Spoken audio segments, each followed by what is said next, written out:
Derevi Imperial Tacticianer is the MTG universe queen of all the pesky bird persons.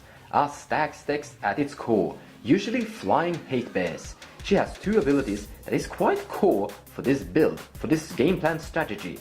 So whenever Derevi Tacticianer enters the battlefield or a creature you control deals combat damage to a player, you may tap or untap target permanent. But you can also, for 4 mana, put Derevi onto the battlefield from the command zone, skipping the command tags completely. Well, Derevi has a lot of neat and gimmicky mechanics to it, and it's actually quite a fun thing to pilot. And yes, it is truly a pilot. The most common win condition is to bore your opponents to death. Yes, truly.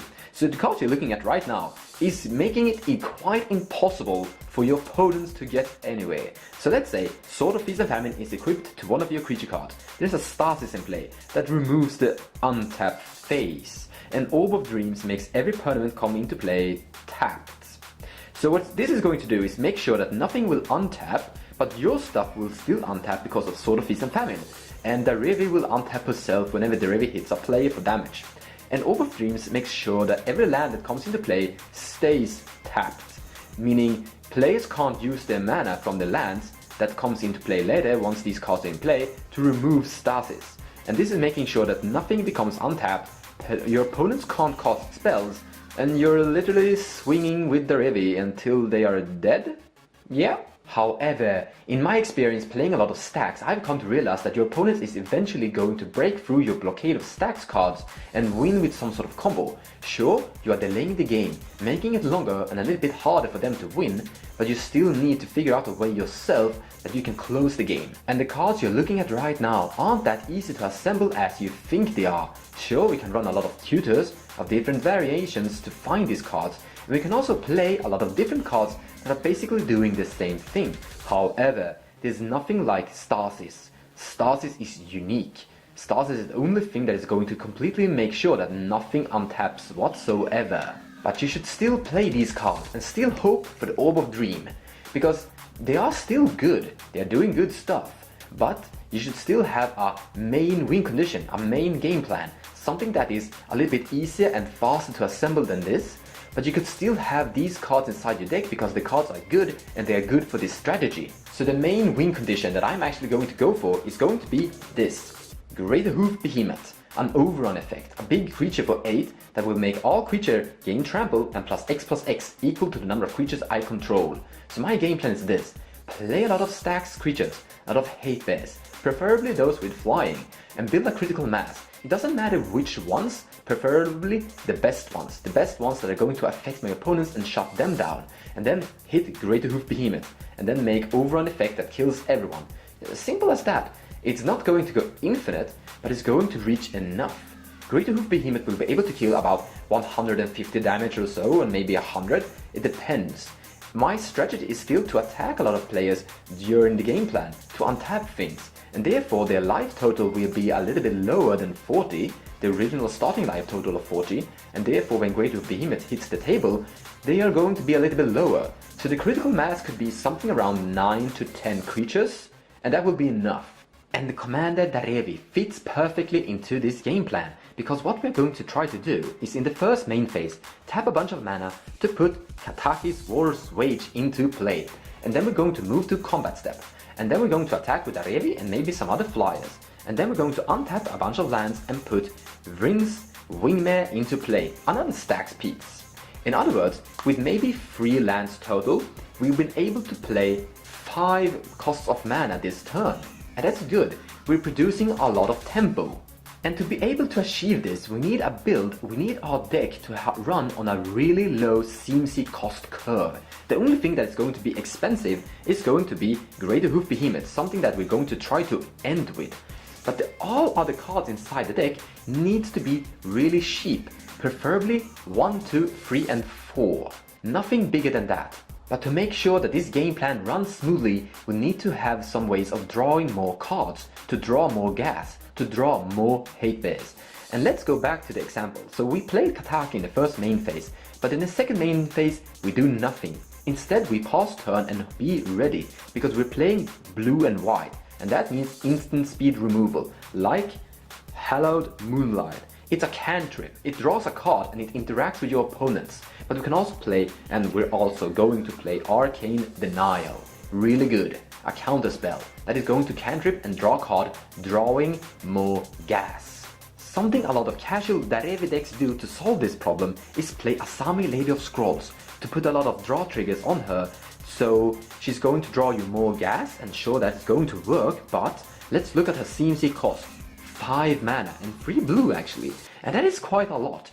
That is not going to be that easy to achieve in the early stage. Sure, we're going to do that in a later stage, but when we reach the later stage, we'd rather do this. And therefore, Asami Lady of Scrolls is something I'm not going to be playing inside my tempo build. Instead, I'm a big fan of these two boys, Skulk and Shadow, and when they hit a player, you get to loot, and that is good, that is card drawing power. But also, I really like this guy, Edric, Spymaster of Trest. He truly draws a lot of cards, and sure, he will probably draw cards for your opponents as well, but remember, in cEDH, there aren't that many creatures, and there aren't that many creatures that are going to attack. In other words, we shouldn't really help our opponents that much, and if we would, simply don't play him. Hopefully, you could discard him to one of these two guys. But I would like to show you guys a really cool spell, something you've probably never seen before. Share Discovery, 1 blue mana, draw 3 cards. However, as an additional cost to cast Share Discovery, tap 4 untapped creature cards you control. However, we are going to run a lot of creature cards, and only 1 blue mana to draw 3 cards are good, especially inside a deck that is built around untapping things. But we can't have that many card drawing spells inside the deck. Instead, we need to be a little bit creative with what we got. So these two boys can discard cards whenever they loot, and they can discard land cards. And with Ranumapa Excavator, you can play land cards from your graveyard. And he's a creature card, so he's going to build that critical mass that we need for the craterhoof behemoth. And when we play cards from our graveyard, we are creating card production. Especially if one of the lands is Horizon Canopy, a land card that can be sacrificed to draw a card. And now we're actually drawing a card. This is actually quite good. But also because our deck has such a low curve, we're able to run at a very low land count. And therefore, whenever our land count becomes a little bit too big, we can just cycle Horizon Canopy to draw a card. And that makes it really good. Like I mentioned before, I want to emphasize that we're not playing heavy costing cards during the main phase. We're playing low cost cards but during both of the main phase, and Derevi really helps achieving that by untapping lands during the combat step to cast more stuff during the second main phase. A truly aggressive and tempo playstyle. Let's continue this path in being creative, because I really think that speed is the key for this deck. So here is another card that we can use to create card production. Thawing Glaciers. We can do something really interesting with Derevi. So this is how Thawing Glaciers work. It comes into play tapped. Now we attack with Derevi and a lot of other stuff and put a lot of untaps triggers on Thawing Glaciers. Let's say we have 3 untapped lands and put 3 untaps on Thawing Glaciers. So 1 untap. Then we tap it and pay 1 mana, search the library for a basic land card, put it into play. This does not count towards your And end of turn, return Thawing Glaciers to owner's hand. That this means that it's going to return to her hand in the end step. And that means in response to the 2 other untaps, we activate it. And then we let another untap resolve, activate it. And then we let the 3rd untap resolve, activate it. So now we search for 3 basic land cards and put all those 3 into play. And then in the end step, we return Thawing Glaciers to her hand. Alright, so this little gimmick made it possible to ramp out 3 basic land cards. However, we didn't do it because we wanted to ramp. We did it because we wanted to empty our deck from basic lands. We wanted our deck to become smaller, increasing the chance of drawing stuff and decreasing the chance of drawing lands. Therefore, my deck actually contains something about 12 to 15 basic lands. I still run a lot of fetch lands and a lot of shock lands and some duels, because that is going to make sure that I always have the colors I need to produce the banned colors. But then I don't really care. It's better to have a lot of basic lands to be able to survive the Blood Moon if that happens, but also so that I can do this little gimmicky thing. But remember, we did play this guy, and with a lot of fetch lands, we can keep on digging out basic lands from our deck. But it's time to show this deck's true power, one of the most powerful cards inside Derevi. That is going to be Birthing Pod. So what we can do with Birthing Pod is create a card production. Not card draw, but card production. Because what we're going to do with Birthing Pod is that we're going to sacrifice Derevi. We're not going to try to climb a ladder. Normally, you sacrifice a 1-cost creature to get a 2-cost creature. Sacrifice that one to get a 3-cost creature. But what we are going to do is sacrifice Derevi to search for 4-cost creatures over and over. And we're going to use Derevi's special power to move it back into play from the command zone for 4 mana, a tax that is never going to increase. And therefore, we can continuously search for more 4-cost creature cards. I would really like to point out that this deck never really needs more than 4 lands in play to really function. So let's start looking at some cards that Birthing Pod and Derevi can fetch together. First off, we have Linvala, Keeper of Silence, a really beautiful angel that shuts down activated abilities of creatures my opponents control. And this is really a great Stax piece. This is going to shut down so much stuff. Not everything, of course, not every deck is trying to win with some sort of activation of creature cards, but remember, this is also going to shut down mana dogs, making it harder for your opponents to reach mana. But we can also fetch Null Mage Shepherd. Tap for untapped creatures you control to destroy target artifact or enchantment. You can use this instant speed. And we have a lot of creature cards inside this deck. It is basically something like a white weenie, swarmy deck with a lot of swarmy hate bears. But we can also fetch Captain cEDH. So this is actually a little bit better version of Asami Lady of Scrolls, because she costs less mana. 4 is less than 5. And also look here, 1 green, 1 white and generic 2. Much easier to actually cast.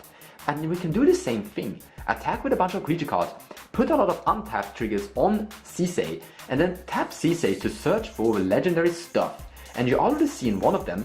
Actually 2 of them. Linvala, Keeper of Silence is legendary, but we also looked at Edric, Spymaster of Trest. I will say that there's more. Here's another legendary, also a 4-cost card that makes sure lands doesn't untap. And this is one of the key things inside Derevi. Make sure that lands doesn't untap. Winter Orb effects. So lands doesn't untap during controlled untap step. At the beginning of each player's upkeep, that player untaps a land he or she controls. But with Derevi, we're able to break parity, so we're able to untap stuff and go bypass this problem. With Derevi, we can attack and untap a bunch of lands, then pass turn and have more lands untapped at active ready than our opponents. Speed is the key here. We're going to outrun, we're going to out-tempo and out-gas our opponents. So let's actually continue and start looking at the core bulk of tax and Staxy hate bears. So here we have Eidolon of Rheatic, a rule of law effect that makes sure that no one can play more than 1 spell each turn, and this is going to slow our tempo down a little bit because we want to cast more cards during our turn, but usually our opponents want to cast a lot of cards during the turn. But we're also going to need a Scavenging Ooze to exile cards from graveyard, Kataki to put a Stax and tax effect on artifacts to make them die or pay for them, the same as Glow Rider makes it harder to cast spells, the same with Ring Wingmare. This thing attacks and destroys and eats artifacts. Avon Mind Sensor, huge card, really good. Dryad Militant, actually quite good versus Kess and decks that really like to cast instant and sorcery spells from graveyards. We don't really care about that, so Dryad Militant is quite good. And also Yadok Teague makes it impossible to cast really expensive stuff, like Ad Nauseam or Past in Flames. But we should also play a lot of enchantments and artifacts that also do shut things down, like Back to Basics, Stony Silence, Arcane Laboratory, Rising Waters, and Energy Flux, and also Null Rod. We need to build a really complex wall and make sure that nothing gets through. But I would like that we looked a little bit extra on these 2 things. These 2 cards actually cantrips. They produce a little bit of stacks and a little bit tiny interaction. Sure, Sabos Web is most likely not going to do much because it's not going to affect that many lands. However, it's still drawing a card and it's making sure that lands doesn't untap, so sure, it could fit inside the deck. It helps out with the tempo. And Ground Seal is the same. It is going to shut down some combos involving the graveyard, but also drawing you a card. Helps out creating more tempo, drawing more gas. And let's look a little bit extra on these 4 cards. Null Rod, Stony Silence, make sure that no artifact can activate. And Energy Flux and Kataki, make sure that having artifacts is an expensive thing. Making sure that artifacts actually die and prevent them from coming into play. So my deck, running at a really low CMC cost curve, doesn't really play Soul Ring, Mana Vault or Mana Crypt, or any of the other mana stones, because I actually don't need them. However, I do play Birthing Pod, and sure, this will shut down my Birthing Pod, but I could survive without the Birthing Pod. If I draw Birthing Pod, I hope I don't draw Stony Silence or Null Rod, or if I draw Null Rod and Stony Silence, I hope I don't draw Birthing Pod. But still, it would work fine without it. I want to show you guys a bunch of cards that are a bit weird, but they are fitting quite nice into my game plan. So first up, we have Garruk Wild Speaker. He has 2 abilities that I'm interested in. The first one, untap 2 target lands. This will help me survive my own Winter Orb effect. But also, creatures you control get +3/+3 and trample until end of turn, helping me achieve that overrun thing I want to do. Following up, we have Wind Brisk Heights. So it's a hideaway thing. But this deck is going to be able to achieve this condition because it's a creature card deck that is trying to swarm and has attacking inside its game plan. So this is making me gain cards. It's card drawing production. Not card draw, but it's card draw power. Yeah, it's good. Good for the tempo. And the same thing with Moss Word Bridge. It's a little bit harder to achieve this. 10 power total among all my creatures. Usually all my creatures have power of 2 and 1. So I might need about 5 creature cards in play to achieve this. But it's going to be achieved anyway, sooner or later, and that's card drawing power. Quite good. And in that same thing, Seagate Wreckage, because I'm going to empty my hand. When the game goes a little bit too long, my hand will usually become empty, and then Seagate Wreckage will help me draw new cards. And then we have this thing, Keldoran Outpost. So you need to sacrifice a plains for this to be functional, but it creates 1/1 tokens. And that is going to help me achieve the critical mass with Craterhoof Behemoth, but also a lot of 1/1 tokens is usable for some reason if Craterhoof Behemoth is dead and I need to kill my opponents with small 1/1 tokens. But also with Derevi we can untap this and create a little bit more than 1/1 token each turn. Lastly, we have Grove of the Guardian. This is a land that can be sacrificed to create an 8/8 vigilance, and I think that is functional if the land count becomes a little bit too big and I have nothing better to do, because I don't need that many land cards. I'd rather have an 8/8 with vigilance than maybe 7 lands or so. And if I have Ranapa Excavator in play, I can make more 8/8 vigilance. And the last thing to seal the deal, Craterhoof Behemoth, and a couple of cards that will help out finding it for you from the deck. A sort of Worthy Tutor and Fierce Empath. There are other cards that could help finding Craterhoof Behemoth too, but I think you understand this strategy. I think you understand the philosophy of the game plan. Play tempo, play a bunch of creature cards, Stax and Hate Bears, and then find a way to find Craterhoof Behemoth from your deck, build the mana, and then cast it from your hand and swarm and overrun everyone. Simple as that. In the end, I don't want to show you every single card that's existing inside this deck, because if you want to see specifically every card that I've chose to put inside the deck, you should head over to my tapped out page where you can look at the entire deck list. Because there's a bunch of more cantrips, more hate bears, and more ways of tutoring creature cards. I hope you enjoyed the video and thank you so much for watching. Have a great day. Take care.